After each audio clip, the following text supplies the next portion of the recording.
Brazil Argentina match মানেই ফুটবলের super Clasico মহাযুদ্ধ যাকে বলা চলে, সেই ম্যাচটাই হতে যাচ্ছে এই বছর। ফুটবলের বিশেষ আকর্ষণ ব্রাজিল আর্জেন্টিনার ম্যাচ আগামী ২৬শে মার্চ অনুষ্ঠিত হবে।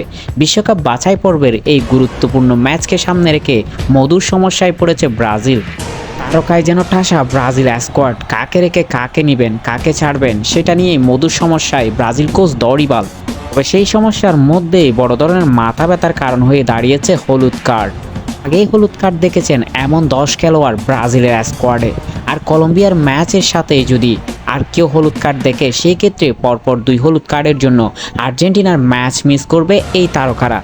তাই তো একটু থেকে একটু পা ফসকালেই আর্জেন্টিনার বিপক্ষে খেলতে পারবেন না তারকারা। কেমন হতে যাচ্ছে তাই সুপার ক্লাসিকো, তাই নিয়েই তো এখন জনমনেই প্রশ্ন। কার্ডের তালিকায় যে ১০ জন, তারা যে ব্রাজিলের মূল তারকা বলা চলে।